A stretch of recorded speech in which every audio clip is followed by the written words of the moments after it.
Excuse the mess in my room. I've been traveling for the past month and I still have not really unpacked, but I also got back like 3 days ago, so yeah. But in today's episode, I wanted to talk about how I manifested my dream job. I am not entirely there with manifesting my dream job, but this one is closer, and I feel like I could sell this as like the most amazing, perfect job, but it still isn't my dream job, since my dream job is doing social media for myself. But at least it's my dream job in terms of like what I want to do, the conditions of the job and everything. And I'm going to talk about like how I did it and all of that in a moment. So what I'm doing right now to like lay out the specifics is I'm managing 2 TikTok accounts for this one company. They're paying me 4,000 euros, which I think maybe for Americans this might be a little on the low side, but for Spain, this is a lot of money, okay? And 4,000 euros is like kind of like what I had on my vision board. Like I wanted to make 5k a month, and I'm making a bit extra of like on other little like freelance things that I'm doing that usually end up making the 5k a month. So I'm actually at least now on the money side making exactly what I want, and in a way that I want to do it. Like I don't have to work any specific hours. I can travel whenever I want. I just have maybe like one meeting every 2 weeks, and I have all this freedom to just do whatever the fuck I want. You know, I just need to be posting TikToks, doing a bit of strategy, like looking for the sounds, like all of that. But what I wanted to explain is like how did I get this? Because I actually like made a TikTok this morning in my Spanish account explaining how I got this job, because people were like, oh my god, I want to get a job like this. How did you do it? And the thing with this job is like it came to me. And I cannot really say like, this is how I did it. I mean, I can explain it, which is what I'm gonna do now, but I can't really tell you like the step-by-step thing, because I feel like this job literally just came to me and I just attracted it. So what happened is the following. I've been unemployed, or I was unemployed the last year, and that's when I started to do like more freelance things and work more on my social media. I mean, I've been working on my social media for 2 years now, but I did do it more like all the time and like worked on it like every day for like the past year, especially when I was unemployed, because I had some money from the government, and I was like, you know what, I'm just gonna take this time to like make my YouTube channel, my Instagram and all of that grow. But it still is not making me enough money to survive. Like my other channel maybe makes me like 70 euros a month, and this one obviously is not even monetized. So I was like doing a lot of like little freelance things here and there. And then there was this one day beginning of this year where I was like, okay, this is my year. This year you really just want to travel as much as I can, and I need funds to do that. And I could get like a 9-to-5 job, but I honestly don't want to. So I started to think like, okay, what are the things that I would enjoy doing for a company so that I can do something for someone else while I let my social media and everything grow? Because the problem with this is that the more pressure I was putting on like my YouTube videos, the worse they performed, just because I knew I was talking about things, not in this channel, in the other channel. I sometimes touch on certain topics, for example, that I didn't want to talk about, just because I knew they were gonna probably go viral, probably perform better, and I just don't like doing that. I'm like, if I'm on social media, at least for the beginning, I need to have like a side job. Well, for me it's a side job, even though it's my main income. So I have like complete creative freedom to talk about what I want and to build up who I want to be on the internet, if that makes sense. You know, not be a sellout to be like, oh, I'm going to talk about fashion because I know fashion performs well, when I don't really care about fashion, you know? So I was like, okay, I need a job that pays me so much money that I feel like completely taken care of, that demands nothing of me, just like maybe a meeting sometimes. They allow me to travel. I don't need to be in the office. I don't need to work any specific hours, yada, yada. And I thought like, okay, in what area would I want to do that? And I thought like, well, I feel like social media would be a great area. And I feel like TikTok specifically is something that I've enjoyed like creating content on, and I know how to grow it better than I know Instagram and Facebook and anything else. So I was like, you know what, I just want to manage someone's TikTok account and just like have the freedom to do whatever. So I started looking for jobs in that area, because some companies in Spain started to kind of like start looking for that, because I was proposing it to a lot of companies, and companies were like, oh, we don't care about TikTok. TikTok is for children, yada, yada, because like in Spain, we're like 10 years behind with everything. But knowing what was happening in the States with like a lot of companies doing TikTok, I was like, I'm just going to do this in Spain, because most companies don't know this, and at some point they're going to start looking for people, and I want to be like one of the first people they come to, so that they see that I am an expert. But some people were looking, like some companies were looking, and I started having interviews. And every time they asked me like, oh, what's your like expectation of salary? I usually told them like maybe 30k a month. Not a month, 30k a year, which for Spain is like on the higher side.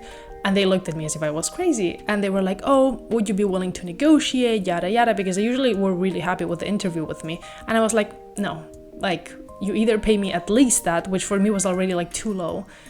And usually, like, I never followed up with them because I was just like, this is not what I want to be doing. Like, because they wanted me to be in the office, they wanted me to be there like for a certain amount of hours. I was like, this is not what you want, Ada. And now you have the safety to just continue like saying no as many times as you want until you find what you want, which is something that is very important in this whole process, is that when you're looking for like your dream job, dream partner, dream house, dream whatever, it's really important to make a list of all the things that you want. And if you find something that's like, well, pretty okay, but it doesn't match what you want, you need to say no. But I also know that this is a very complicated thing to say because like right now I am in a privileged position where I'm living with my parents. I help them with bills and things, but I don't really have to worry about money. Like if there's a month where I make like 200 euros, I don't really need to stress because I know that I have a house, I don't have to pay rent, and I maybe just have to pay for food or something like that, so I don't really have to worry.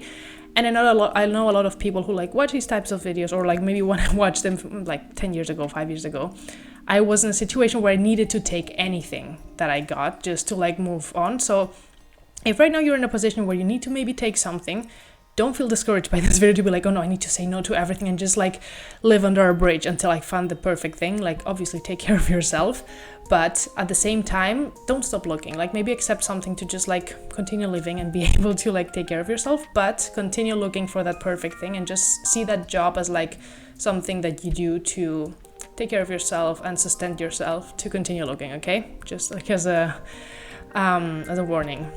Because I feel like when you talk about the whole like law of attraction manifesting thing, it can be very like, yes, dream big, this and this and that, but you also need to be a bit realistic, just a little bit. Okay, so basically what happened is like I started to say no to everything. And I was just like, you know what, I need to think about what I want to do, maybe be more specific about what I want to do.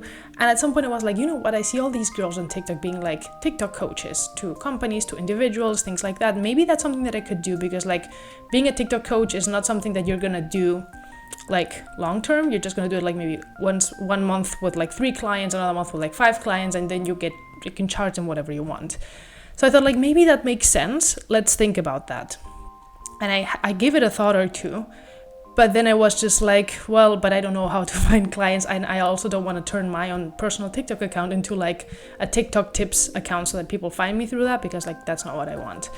So I just like had that thought of like, I want to like be someone's TikTok coach. And that was it. And a few months before that, when I was looking for the TikTok jobs, I already had set my LinkedIn like job at the moment to like TikTok and Instagram content creator. That was it. Not coach, not anything, just creator. I had this thought. And then I decided to go on a trip to Sri Lanka to like do an influencer collaboration with this hotel.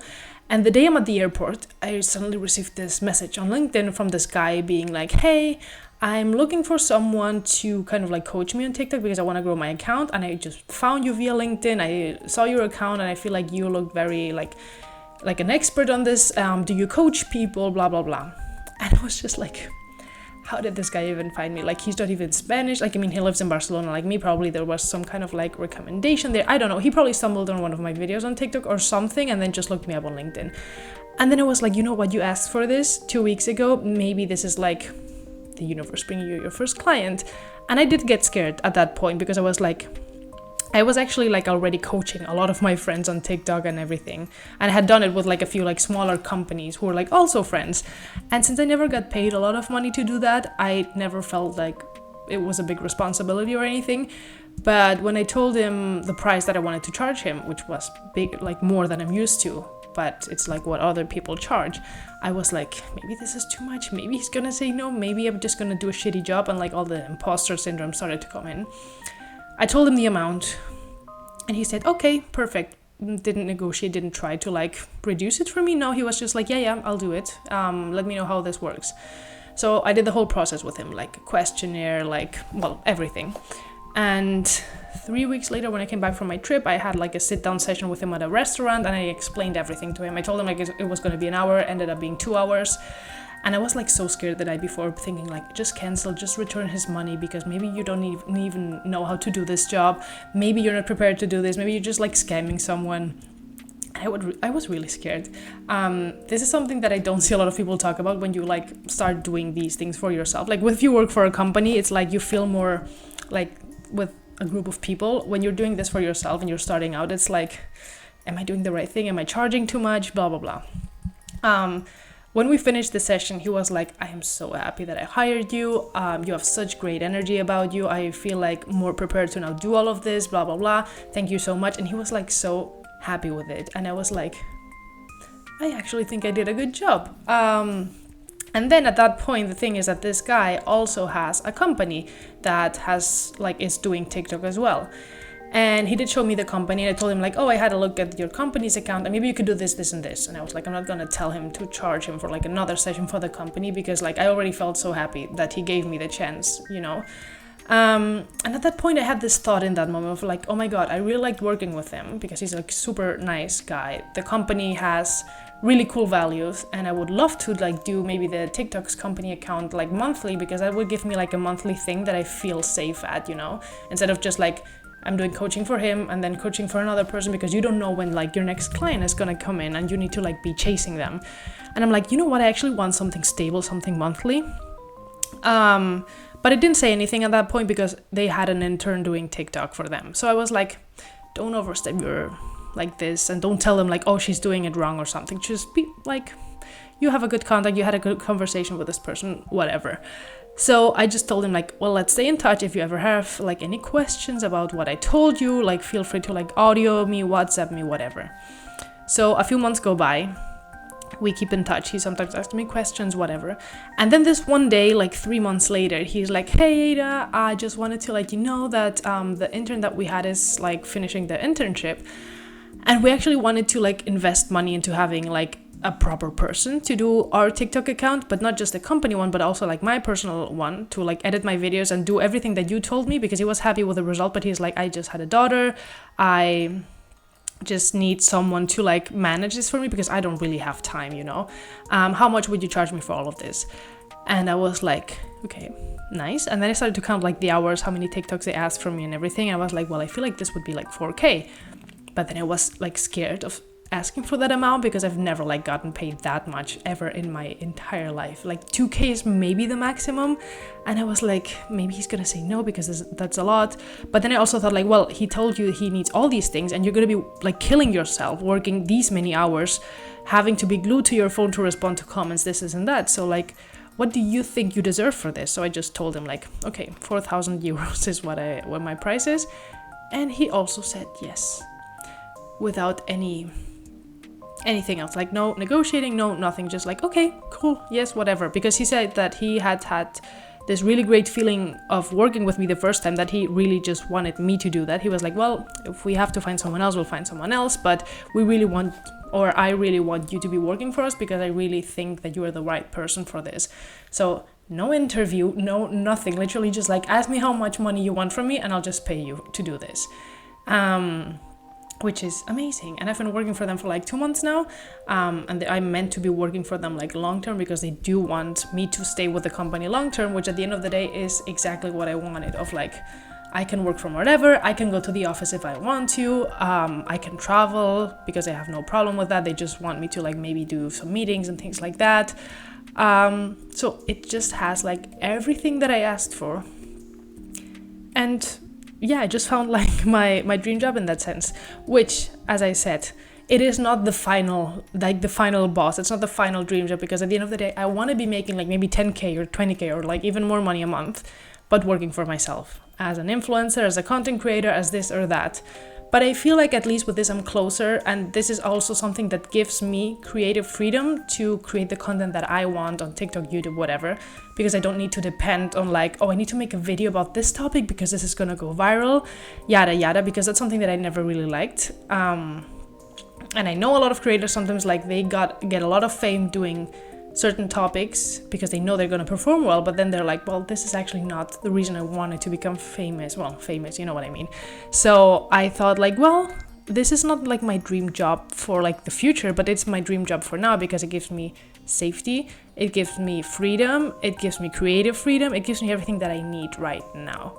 So basically, to like sum up, because I know I've been talking more about my experience than manifesting the dream job for yourself, but I basically just made a list of everything that I wanted, of like not thinking about the career path, like I want to be a doctor, or I want to be a veterinarian, or I want to be a lawyer. I was just like more, what are the characteristics that my job needs? Like, I want to be working from home or from whatever. I want to be able to travel.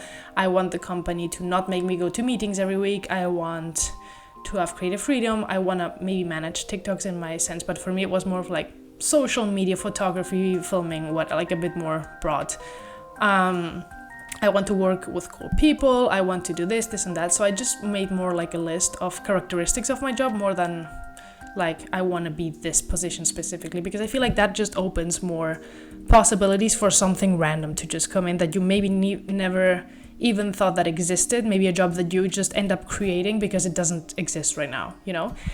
So that was my experience that I wanted to tell you today. Thank you so much for being here, for listening, and I hope it did help anyone who's like looking for like a better job, a dream job, whatever it is. If you like the video, you know, give me a thumbs up, subscribe, leave me any comments if you want me to talk about anything else, and I'll see you guys next week.